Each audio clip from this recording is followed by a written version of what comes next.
Good afternoon and welcome.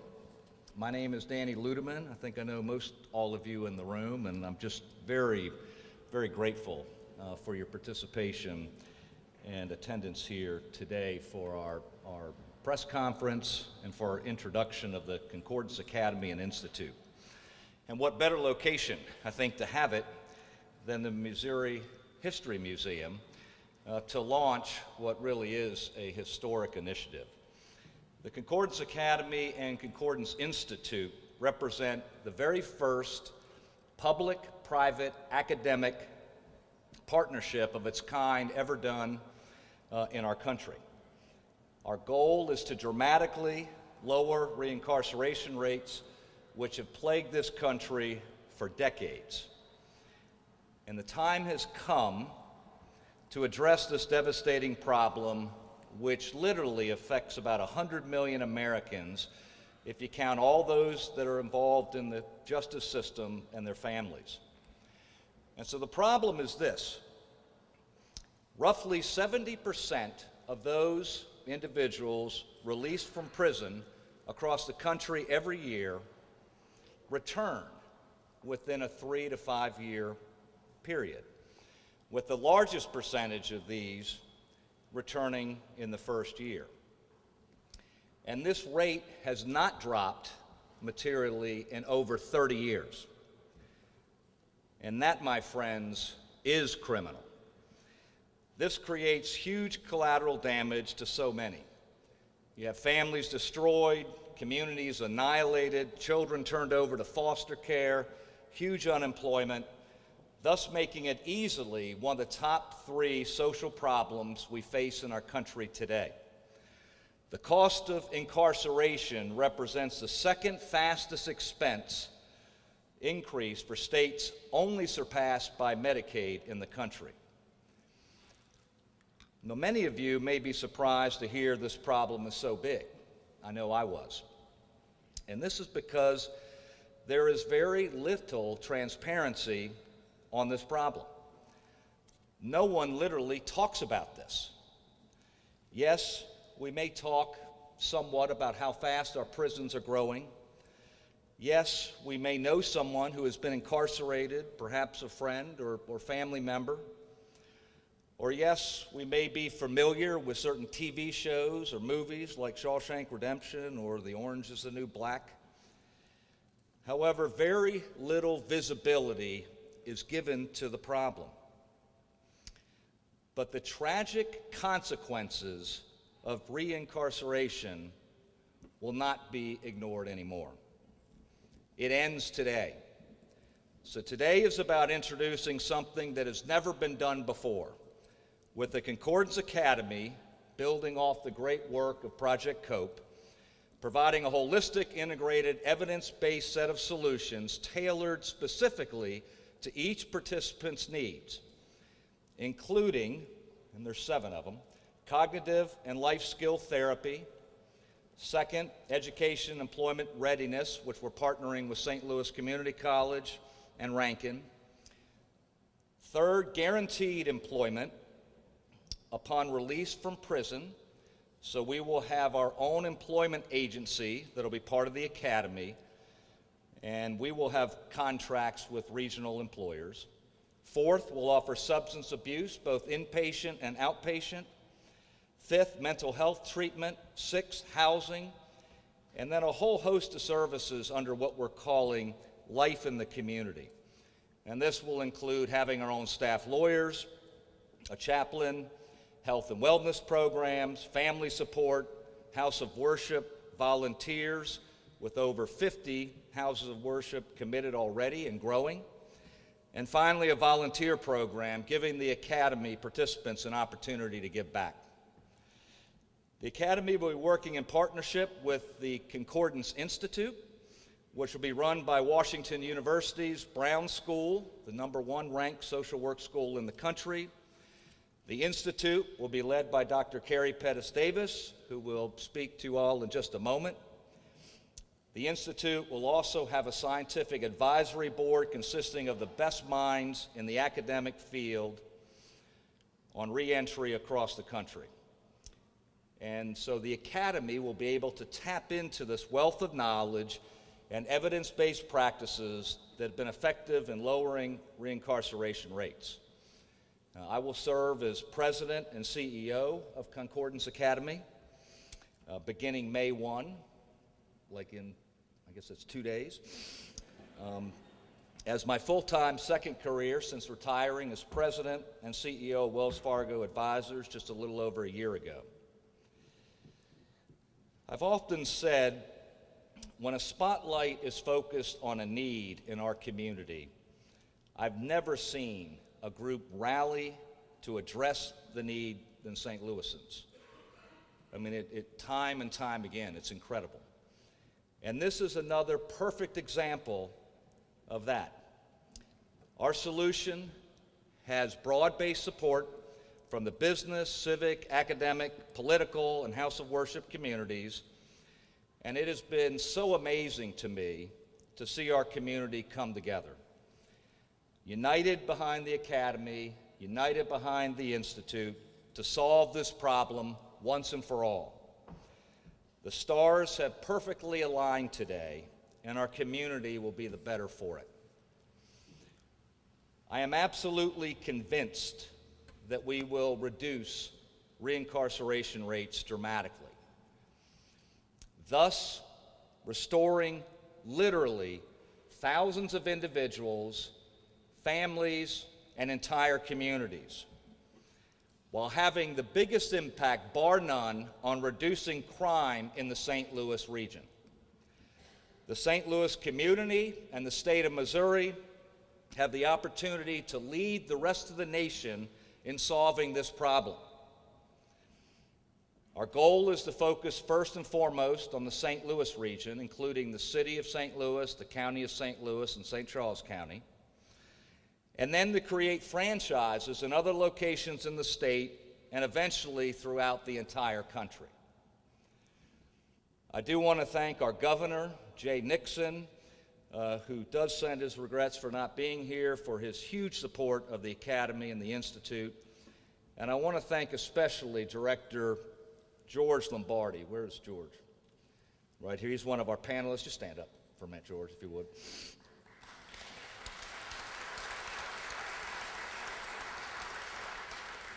George is head of corrections for the state of Missouri, for whom I have the greatest deal of respect for.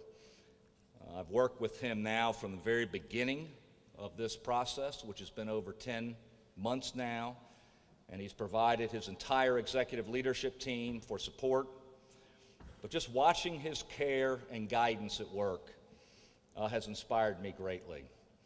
I also want to thank Mayor Slay, St. Louis County Executive Stanger, and St. Louis County Executive Ellman for their incredible support. This initiative would not have been possible, not even close, without their personal support and guidance along the way. And they will be making some remarks in just a moment. So let me stop there for now. I'll return in just a few minutes to go into a little bit more detail on the Academy, but I want you to hear from my partner and someone who has become my very good friend, Dr. Carrie Pettus-Davis. She will be the executive director of the Concordance Institute. She's a professor at the Brown School and one of the country's leading experts on reentry, and someone who has dedicated her entire life to helping this population. I've never met a more talented and caring individual with an enormous heart than Carrie. So let's give her a big round of applause. Carrie?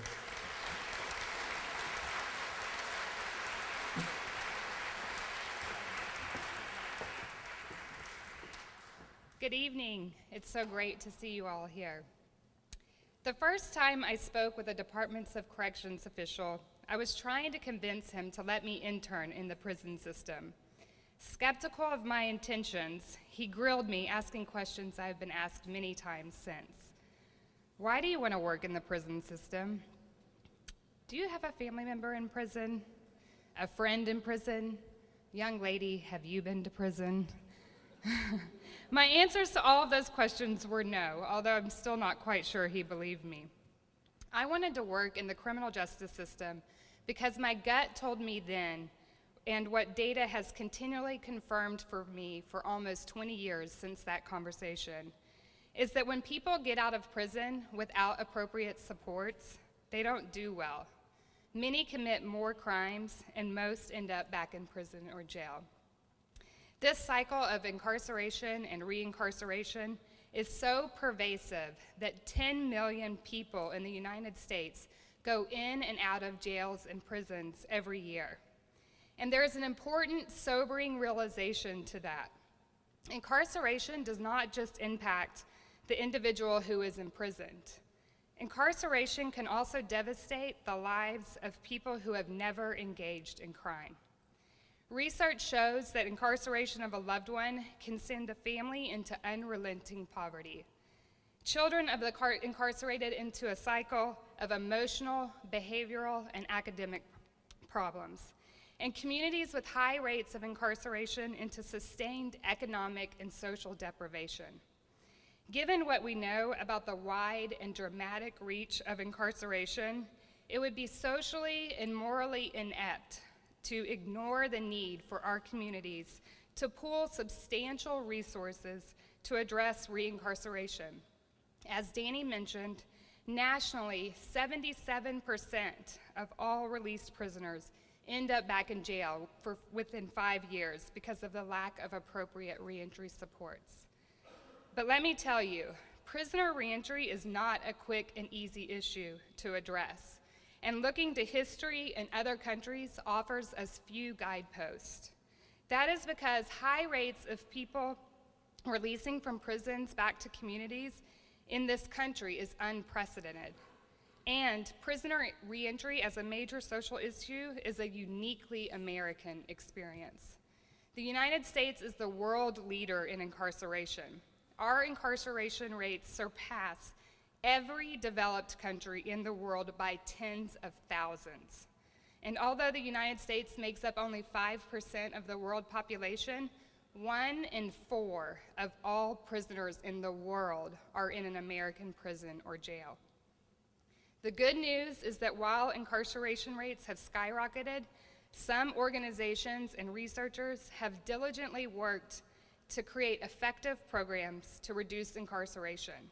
And they have been successful, but on a small scale. As you heard from Danny, we have partnered with a large team of experts and people with fresh new perspectives to combine all of the highest quality evidence, professional experiences, and personal wisdom to create a prisoner reentry initiative that will solve the problem of high rates of reincarceration once and for all. But to achieve this, we need the support of all of St. Louis. My fellow St. Louisians, or Louins, I don't know, Eddie Ross says it a little bit different. I'm looking for him. There he is. We are in a unique moment in history and amidst a unique opportunity in which the business community, the social service sector, governmental agencies, and our major universities have come together and said, yes, let's fix this problem. Let's fix this problem not only for our region, but for our state and eventually for our country. St. Louis, we are the ones to lead the country out of our incarceration crisis, and it's time to lead. Thank you for being here today and all the days to follow.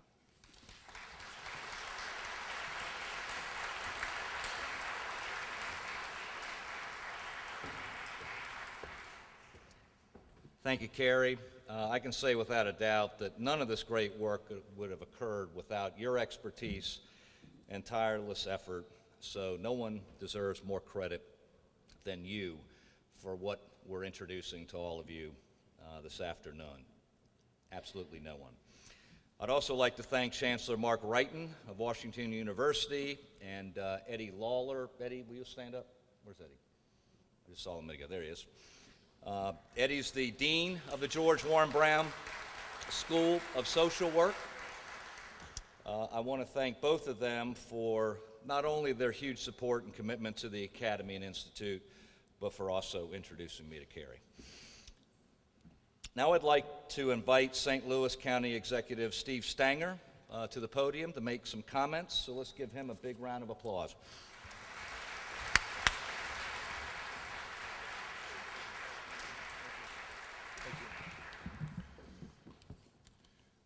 Good afternoon. It's a pleasure to be with you this evening and to be part of this groundbreaking initiative.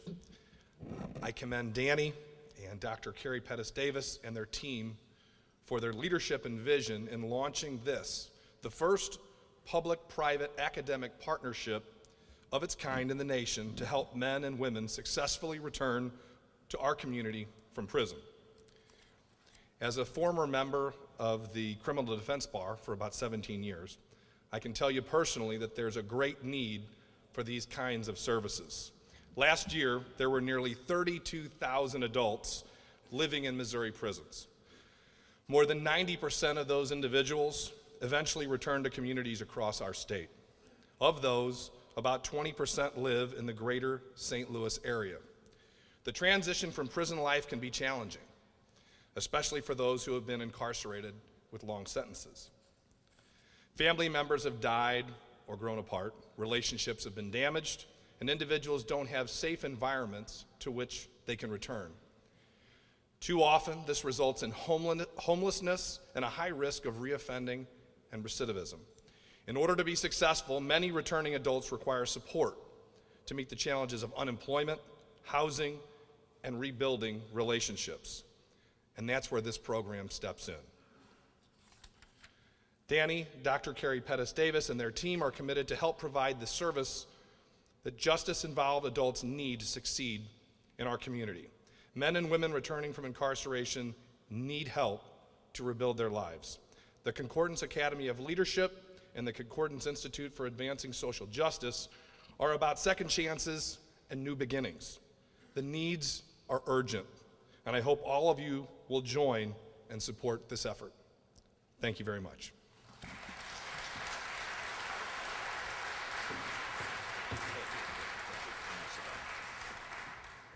Thank you, Steve. I'm deeply appreciative of all your support, and especially for your huge heart for this entire region. It is crystal clear, if you spend any time with Steve Stanger, how much he cares about this region. Now I'd like to invite Mayor Slay to make a few comments, and now let's give the mayor a warm welcome.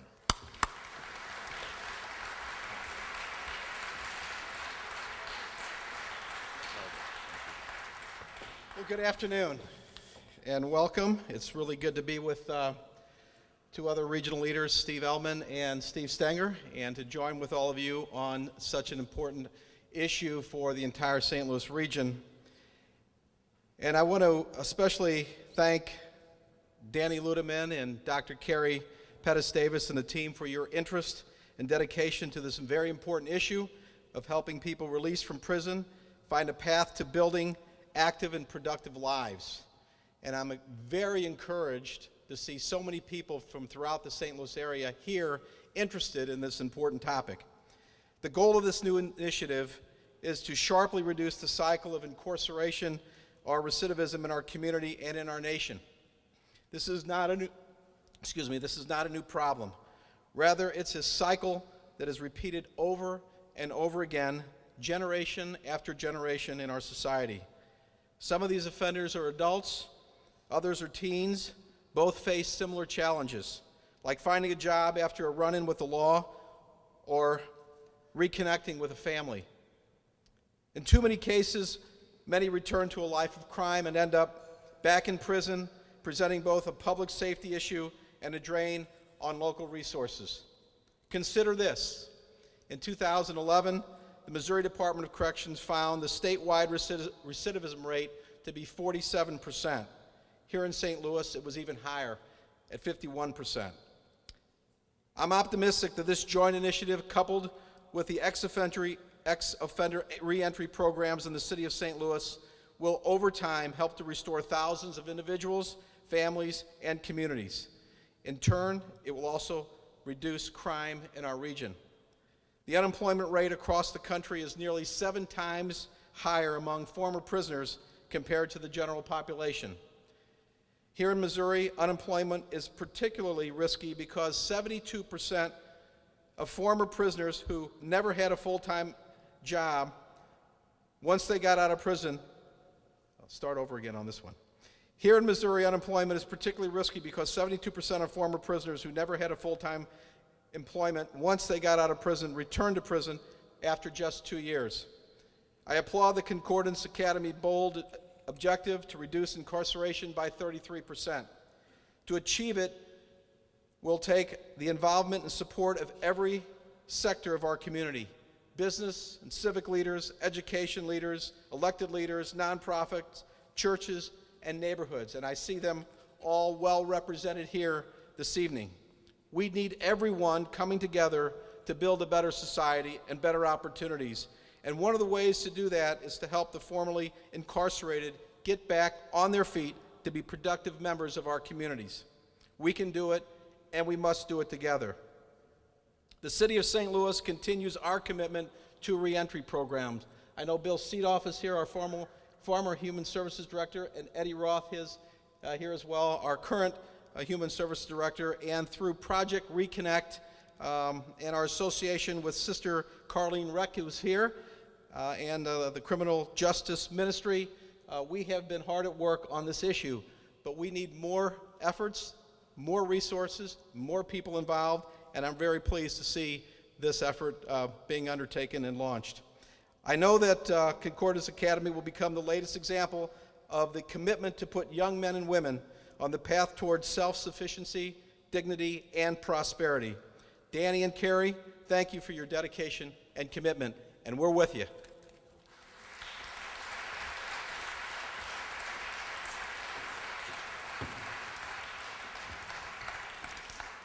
Thank you, Mayor Slay. Your early support and involvement with us gave us our initial momentum, for which we'll be extremely grateful.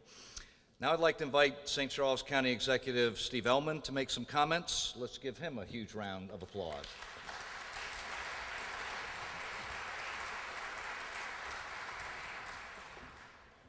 Thank you, Danny. It's a pleasure to be here with Mayor Slay, County Executive Stinger. He's only been in office for 4 months, but I've already become the other Steve. So I want to take this opportunity, Danny, to congratulate you and your staff on what you've accomplished so far. I will also say that looking around the room here, if you're going to try to solve a problem in this region, you got all the right people here to help you. And I'm going to encourage each of them to do exactly that. About 4 months ago, you came out to St. Charles. You met with Judge Phil Ohms, who was the judge of our drug court, which is nationally known, and also with our Director of Corrections, Larry Crawford, who was George's predecessor for the state of Missouri.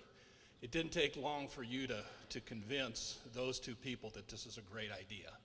And knowing that they thought it was a great idea, I thought it was a great idea, and I'm even more convinced of that now.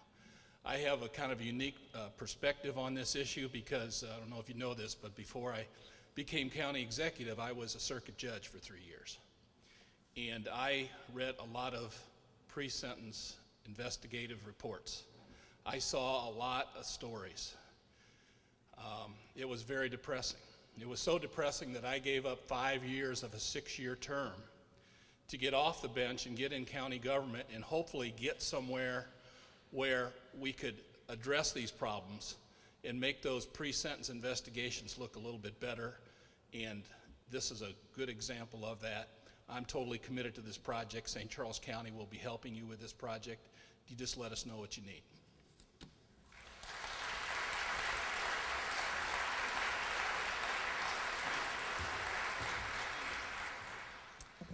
Thank you, Steve, for your personal support as well. As Steve mentioned, he did invite us, I guess it was about 4 months ago, to meet with his entire team after we sat in on one of St. Charles's drug court sessions. And I think many of you know, their drug court has been acknowledged many times across the country as having one of the best drug courts in America. And after personally sitting in on one, I can see why. So we appreciate all the support that St. Charles has given us. So now I want to just dig a little deeper into how the Academy came about. And then I want to do the same thing with Carrie to talk about the Institute. And then we're going to turn it over to our esteemed panelists so you can hear directly from them about the problem, which will be moderated by Carrie.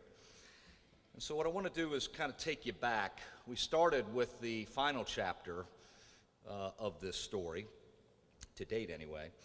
And I think for you all to have a little bit better understanding, we need to kind of dial back to the beginning part of the story so you can hear the complete story. When my retirement was announced in the press about a year and 3 months ago, I think I said something elementary like I wanted to help people in our community in my next role. As a result of that one statement, I received tons of letters and phone calls from many nonprofits. However, one letter from Candace O'Connor. Candace, you got to stand up. Okay, you got to stand up here.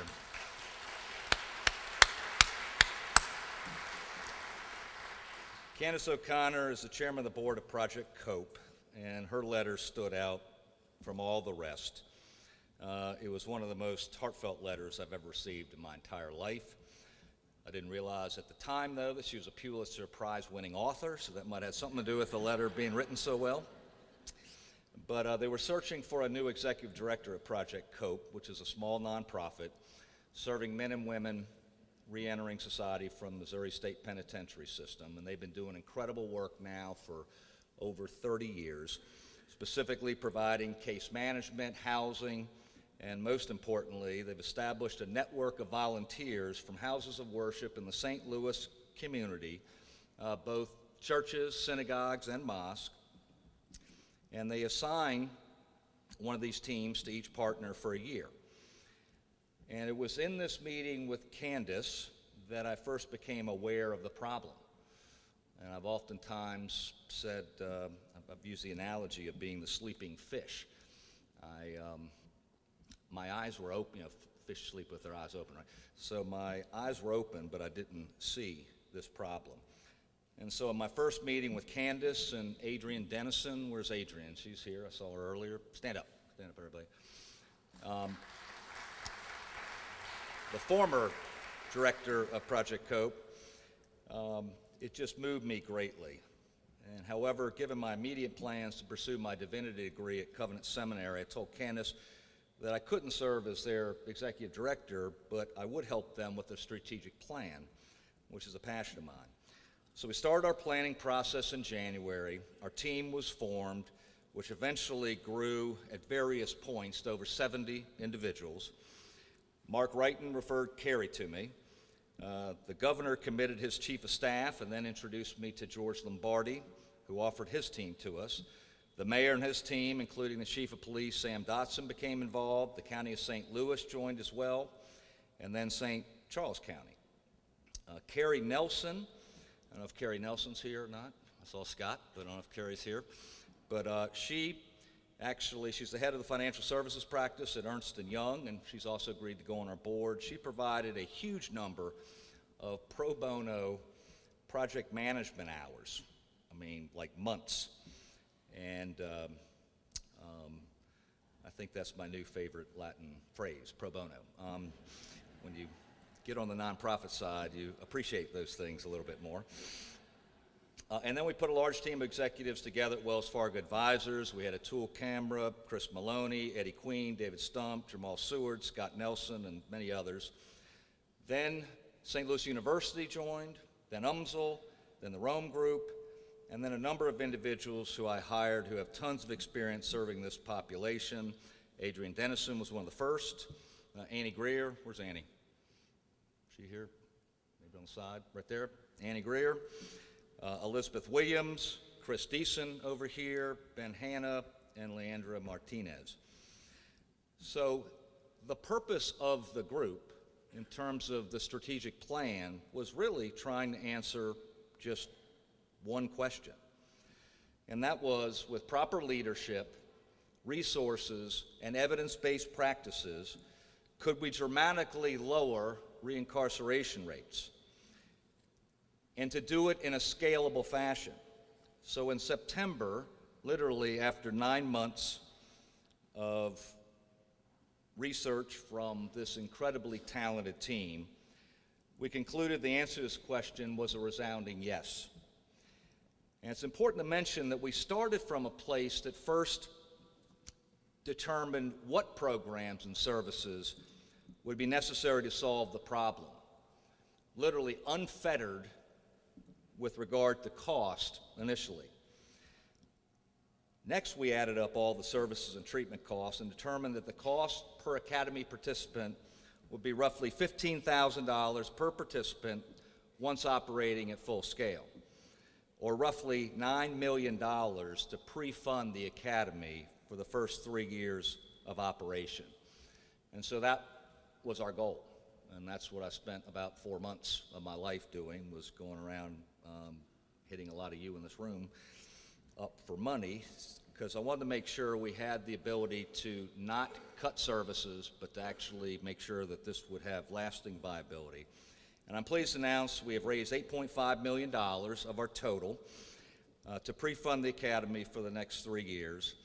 And we also have a couple outstanding requests pending, and so I really have no doubt that we will get to our $9 million here in a couple weeks. Thank you.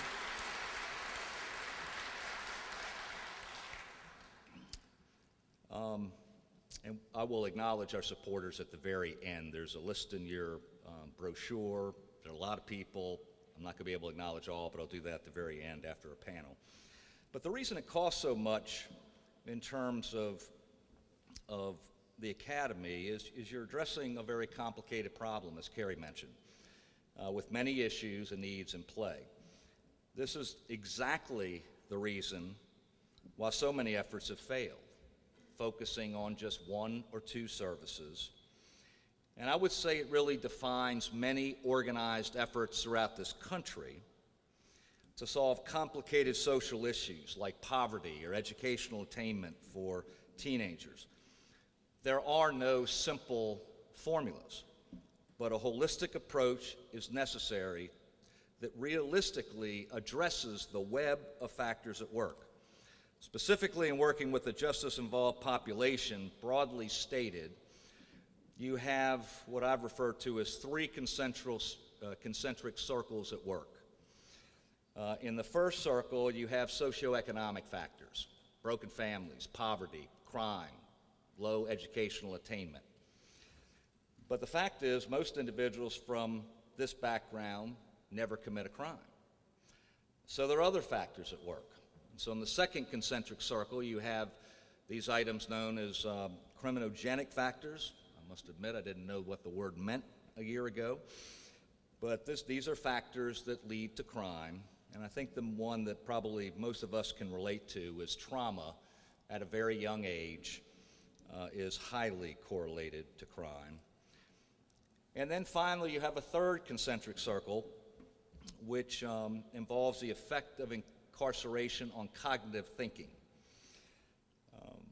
So if any one of us in this room went to prison, studies show that somewhere around the 9th to 12th month, our cognitive thinking starts to change. It's a defensive or a survival mechanism. So in providing services, we need to address this with first cognitive therapy and life skills training. There are also some other factors at work with this population, like the fact that 85% of those released from prison are struggling with a substance abuse problem, hence the need for an inpatient and outpatient substance abuse facility. Some 20 to 25% are dealing with some type of mental health issue, so we need to provide mental health services, which is part of the academy. Also, most individuals that enter prison do not have a high school degree or equivalent or specific skills, thus the need to provide educational programs and employment readiness. And it's hard enough for those suffering from these issues to find and hold a job without a felony conviction.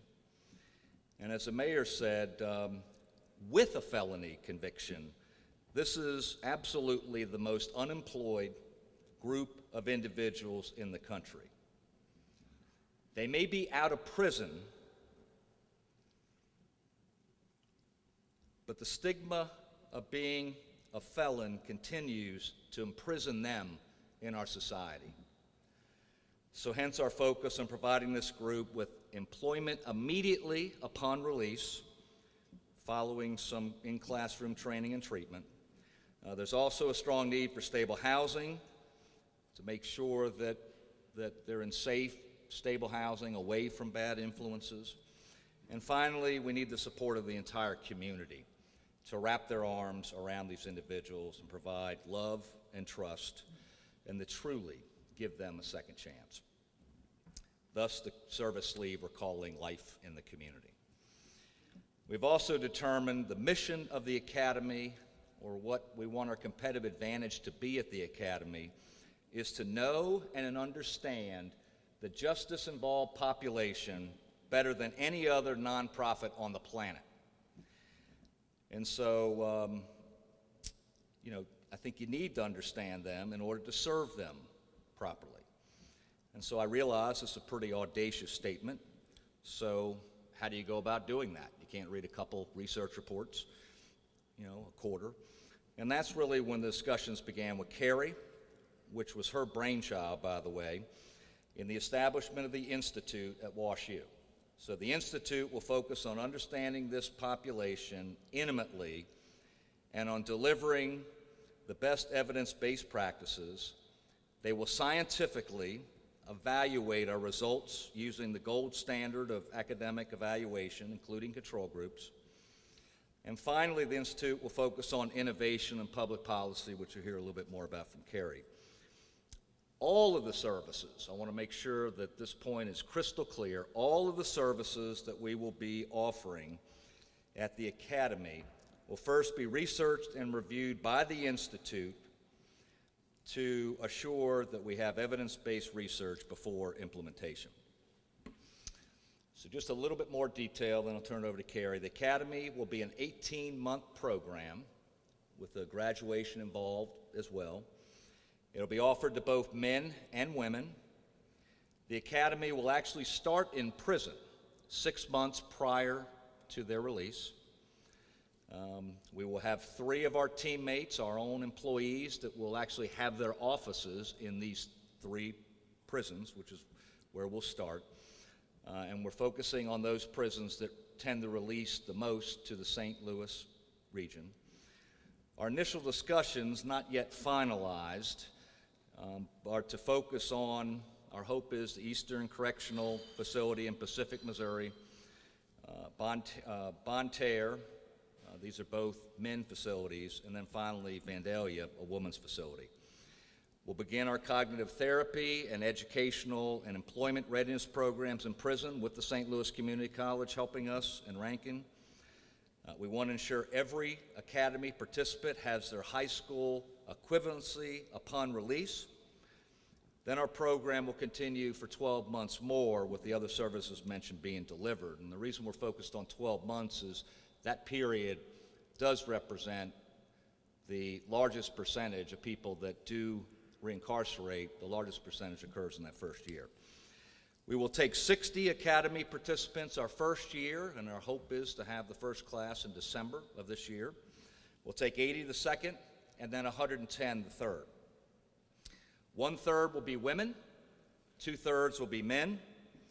The Institute will help us market the program in each of the 3 prisons. So if we need 60 participants the first year, they will actually choose 120 and randomly allocate to us 60. We can't touch them to be pure. And then there'll be another 60 in that 120 that will be the control group. Both groups will be monitored by the Institute for 5 years to compare the various services received by each, and both groups will be receiving various services. And then they'll monitor the reincarceration rates for both populations. This will occur in the second year and the third year, for 5 years as well. So once we can prove we can dramatically lower incarceration rates, we'll then expand to other cities in Missouri and then nationally. Literally helping thousands and thousands of people that need our help. One final point, and then I'll wrap up and turn it over to Carrie. You may be asking, why do this all in-house as opposed to partnering with other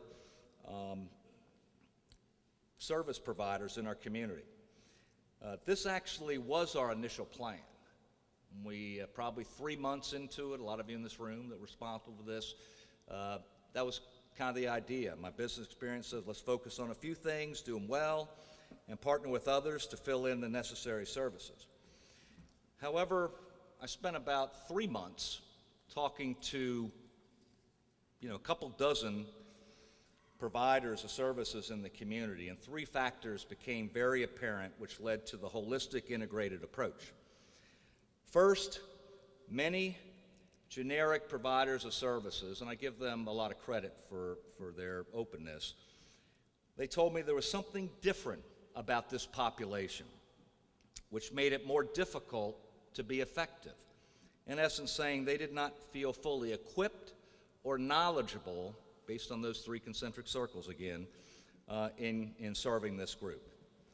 Second, each service provider we met with is very, very passionate about their services, right, which is a good thing.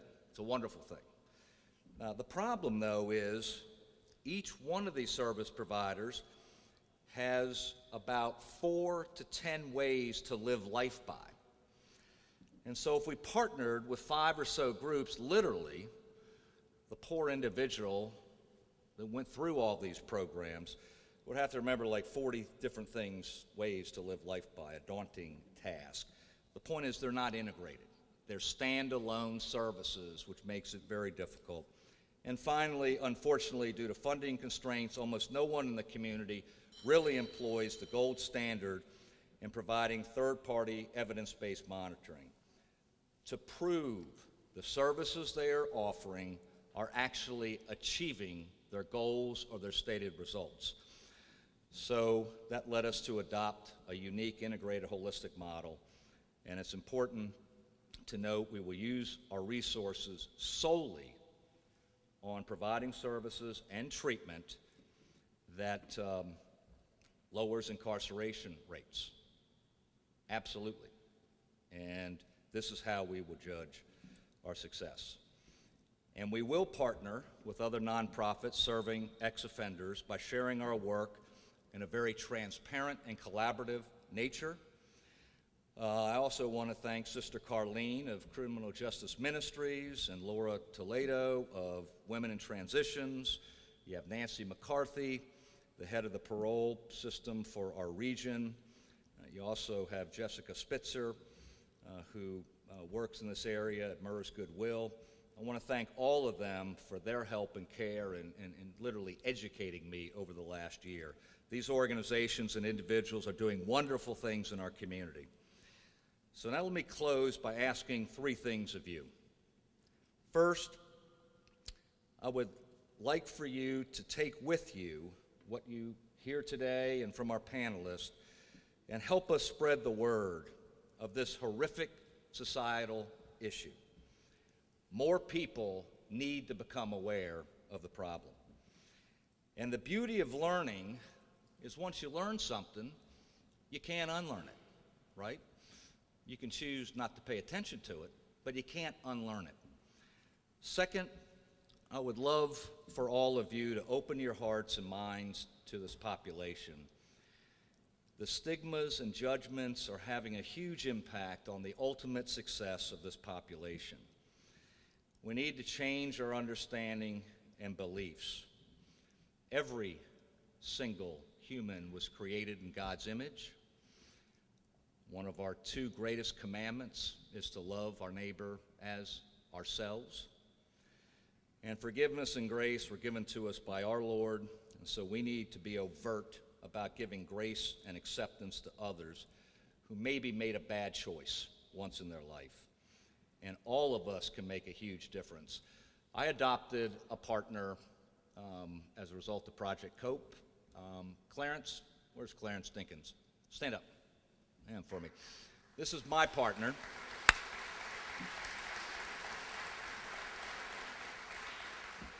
And I could talk about you all night, but this is one of the coolest people I've met in my life. Clarence made a mistake, went to prison for about 13 years, came out, and that's when he found out about Project Cope. And since that time, he got a job very quickly. He rented his first apartment very quickly. He enrolled in Vatterott and is working on his HVAC program to become a certified HVAC technician. He has finished, I think, 3 semesters or so of his school already. He's made the president's list each time. President's list is a 3.5 average. He's actually been about 3.7. And so he's working from 7:30 to 3:30, then he goes to Vatterott 6 to 10 every single night, Monday, Tuesday, Wednesday, and Thursday. And on top of that, the biggest news was that he announced that he's now engaged to Letitia. You want to stand up too, right there? That's his fiance.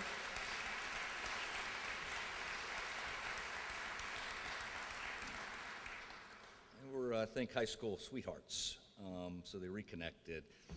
But, and he's also called me up about 2 months ago and wanted to know if I could help him with his taxes. So he is actually a taxpayer now as well.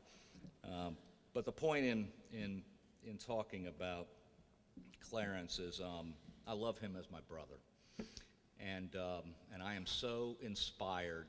I would tell you, I looked at that president's certificate every time before I had to make another financial call on somebody just to inspire me a little bit beforehand.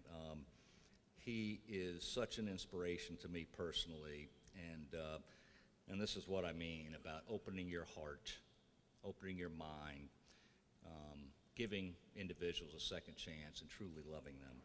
And finally, the third thing I ask is we'll need a lot of volunteers to help us with the Academy, so please consider joining us. So now let me turn it back over to Carrie to conclude with some specific discussions of the Institute. Carrie? Thank you.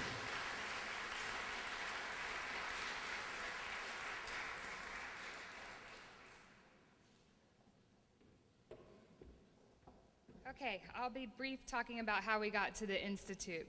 So many of you might be wondering why our country has such high incarceration rates of people going back to prisons and jails after they have been released, and why we haven't been able to get reincarceration rates significantly lower. People probably have a lot of theories as to why we have made little progress on this front as a nation, but I will give you one fact. For the past 40 years, this country has spent billions of dollars on incarcerating people. Last year alone, we spent over $52 billion on incarceration. So try multiplying that by 40. While we were investing in incarceration, little money was spent on developing and implementing large-scale, effective programs for people who commit crimes. This means that identifying effective programs to address risk factors for reincarceration has been woefully under-researched. Through this initiative, through the Concordance collaboration, we intend to reverse that trend. We have created a partnership that is designed to invent, test, leverage, and coordinate the best available evidence-based programming for large-scale dissemination and capacity building. In order to achieve this goal, we needed more than just a prisoner reentry program provider. We needed more than just a research center dedicated to reentry issues. We needed both. The Concordance Academy and the Concordance Institute are designed to feed one another information.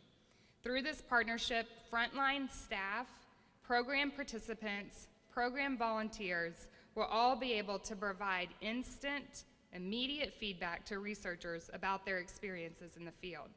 And from the other direction, instead of researchers undergoing the lengthy process of translating research findings to the field where services get delivered, and practitioners having to seek those findings out from obscure databases or expensive conferences, researchers will have direct access to frontline staff to share knowledge. This partnership substantially accelerates the relationship between treatment and service providers and researchers in a way that has not occurred in any other setting. Danny told you about the Concordance Academy. I'll tell you just a little bit about the Concordance Institute. The Concordance Institute will use teams of faculty and think tank scientists, postdoctoral fellows, and graduate students to conduct 4 primary functions. First, we will perform real-world research through applied randomized control trials.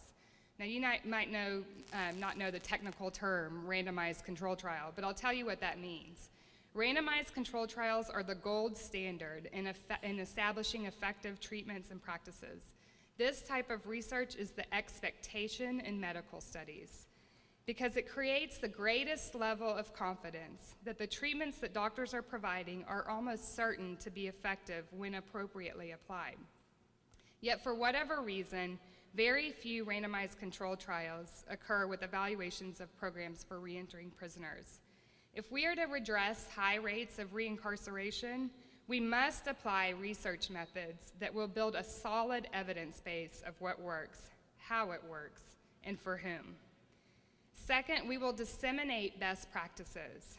We will stay abreast of cutting-edge practices in reentry that share that cutting knowledge through reentry practice briefs, presentations, and workshops.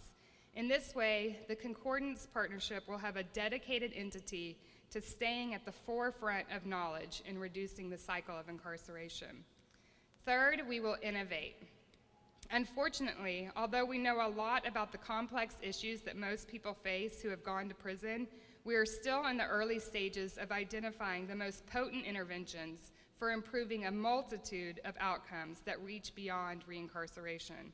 Therefore, the Concordance Institute will work with scientists around the country to continually build and improve on existing evidence. As novel, effective treatments are developed, they will be adopted by the Concordance Academy and monitored for continued effectiveness. As evidence-based practices and treatments are established, the partners will create program manuals and scale up interventions to facilitate the adoption of evidence-based services by others around the country. Finally, we will perform evidence-informed policy engagement. Across the nation, one key issue that threatens the positive impact of reentry practices is a massive network of public policies that revoke the legal rights of those with criminal histories in areas of employment, education, housing, voting, and even family composition. Emerging research is documenting the negative impacts these policies can have on reentering prisoner outcomes, and some have even suggested that they threaten rather than promote public safety. The Concordance partners will work with public officials and others to identify and propose evidence-driven reforms to policies that present undue barriers to success. Policy issues may surface locally, at the state level, or nationally. The Concordance Institute will disseminate policy briefs and co-host policy forums. So why are we confident that this initiative will work? This initiative transcends sectors in a way that has not yet been seen in prisoner reentry work. Regardless of the social issue, it is rare to see the business community, government, academic institutions, and treatment and service providers agreeing on the best way to tackle a problem. We have not only reached that agreement, but we have identified an aggressive and innovative plan to move forward. We also have an unusual suspect at the helm of the reentry program in this reentry initiative. Danny Ludeman is new to reentry, yes, but he is a visionary with an incredibly successful track record. He brings with him not only a fresh perspective, but substantial experience in building excellence within organizations. In fundraising to support the launch of this initiative, Danny has said to business, government, and community leaders, it is not enough for you to contribute financially to this effort. I need your time, your expertise, and your wisdom. As you have heard and will continue to hear this evening, people have committed and will continue to commit their support and knowledge. Too often in academia and in direct services, we opt to or are forced to go it alone. As you all know, when we try to tackle big problems with few fiscal resources or human capital, we can only get so far. This initiative is anything but an attempt to solve our reentry and reincarceration problems alone. As the name indicates, this initiative is about partnership, about pushing our entire community towards success and providing a model for our country to follow. Again, I want to thank you all for your participation tonight and in the future. In addition, I want to also provide a special thank you to my colleagues at SLU and UMSL and at Washington University. And also to the Concordance Academy team, and the Concordance Institute team. And a big thank you to my dean, Eddie Lawler, for his support of me and his commitment to the success of all of our work. And of course, to my family, who I think might be starting to forget what I look like. So thank you all.